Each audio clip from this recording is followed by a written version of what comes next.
নবীর দিদারে সবাই দোয়া করিও সবাই আমারে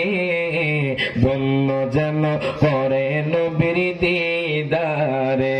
বলেন দরুদ সালাম মিলাদ কিয়াম পড়ব জীবনে বর চাই যে আমার নূরের নবীর নূরানি নজর ঠিক না ওরে যাইতে চাই মদিনার শহর নবীজির দারে বলেন যাইতে চাই শহর নবীজির ধারে ধন্য যেন করে নবীর দিদারে জোরে কোন মারহাবা বাজান একটু গভীর মনোযোগ দেন লক্ষ্য করেন আমার আল্লাহ কয় ইন্নাল্লাযীনা আমানু নিশ্চয় যারা ঈমান এনেছে বাজান আপনি ঈমান আনায়নের পরে এখন যদি আপনি নামাজ না পড়েন রোজা না রাখেন আব্বা আম্মার খেদমত না করেন আপনি যদি ভালো আমল না করেন শুধু আপনি গান বাজনা শোনেন বাজান রে আপনি পরিপূর্ণ ঈমানদার হতে পারবেন না গাছ যখন লাগাবেন ফল তখন ভালো হবে যখন আপনি গাছের পরিচর্যা করবেন যখন আপনি গাছের খেয়াল রাখবেন বলেন তো আমার হাতের মধ্যে এটা কি পানির বোতল যেরকম মারহাবা এখন আমি আপনাদেরকে প্রশ্ন করতে চাই বাজান ঈমান সম্পর্কে জানলেন এখন ঈমানের পরিপূর্ণতা কেমনে আসবে কথা কোন ঠিকই না বাজান রে যদি এই বোতলের মধ্যে পানি না থাকে বলেন তো কোন ব্যক্তি বোতল কি 1 টাকা দিয়া কিনবো বাজান রে এই বোতলে যখন পানি থাকে তখন দেখবেন বেলাভর জমিনে 15 টাকা 20 টাকা হয়ে যায় ট্রেনে গেলে বাজান 25 টাকা 30 টাকা হয়ে যায় আপনি যখন বিমানে উঠবেন এই একই বোতল বাজান 100 টাকা শুধু পানির কারণে বোতলের দাম হয়ে গেছে এবার বাজান রে আমার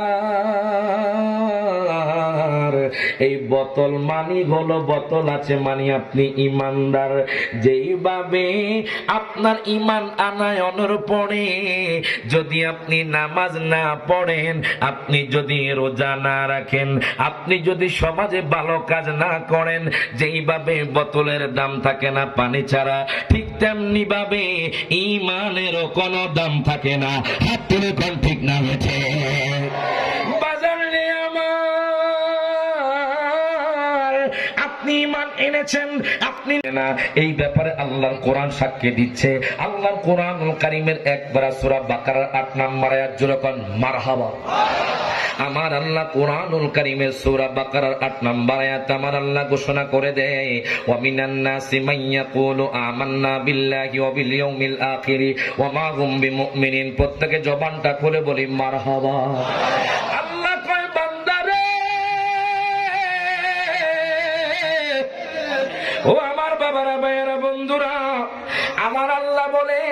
ওয়ামিনান নাসি নরসিংদীর জমিনে এমন কিছু মানুষ থাকবে হায়গায় বাইজিতপুরের জমিনে এমন কিছু মানুষ থাকবে ঢাকার জমিনে এমন কিছু মানুষ থাকবে বেলাবর জমিনে এমন কিছু মানুষ থাকবে মাইয়া কুলু যারা বলবে আমান্না বিল্লাহি আমরা আল্লাহরে মানি ওয়া বিল ইয়াউমিল আখির আমরা পরকালকে মানি আল্লাহ কয় বান্দারে ওয়ামা হুম বিমুমিনিন তারা এখনো ঈমানদার হতে পারে নাই জোরে কথা না মারহাবা আপনারাও কইছেন নবীর না মানলে ঈমানদার না আমার আল্লাহ কয় আমারে মানবা পরকালকে মানবা ওয়ামা হুম বিমুমিনিন তারা এখনো ঈমানদার হতে পারে নাই এখন বেলাবর জমিন থেকে শাহবাগের জমিন থেকে মানুষ জানতে চাই ওগো আল্লাহ ঈমানদার কারা আমার আল্লাহ কোরআনুল কারীমের 26 পারা জোরে কোন মারহাবা কোরআনুল কারীমের 26 পারা সূরা হুজুরাতের বাজান 15 নম্বর আয়াত বাড়িতে গিয়ে খুলবেন আমি যে কথাগুলো বলছি বাড়িতে গিয়ে খুলবেন সূরা হুজুরাতের 15 নম্বর আয়াত আমার আল্লাহ বলেন ইন্নামাল মুমিনুনা আল্লাযীনা আমানু বিল্লাহি ওয়া রাসূলি আল্লাহ কয় দুনিয়ার মানুষ তোমরা আমি আল্লাহরে মানবা তোমরা ঈমানদার না তোমরা আসমান মানবা তোমরা ঈমানদার না তোমরা অন্যান্য নবীদেরকে মানবা তোমরা ঈমানদার না তোমরা কোরআন মানবা তোমরা ঈমানদার না আমার আল্লাহ বলে বান্দারে জানুন ঈমানদার কারা? ইন্নামাল মুমিনুনা, তারাই হলো ঈমানদার। জোরে কোন মারহাবা। ইন্নামাল মুমিনুনা, তারাই হলো ঈমানদার। আল্লাযীনা আমানু বিল্লাহি ওয়া রাসূলি, আল্লাহ কয় যেই ব্যক্তি আল্লাহ এবং তার রাসূলকে মেনেছে সেই হলো ঈমানদার। জোরে কইতেন না মারহাবা। এই জন্য বলে কোরআন পাকের 26 পারায় বলছেন রব্বা না, নবীজিকে ছাড়া মোদের ঈমান হবে না। হাত তুলে দেন, ঠিক না? সকলে হাত তুলে আমার সাথে কোন ওরে কোরআনে পাকে 26 পারায় বলছেন রব্বা না, নবীজিকে ছাড়া মোদের ঈমান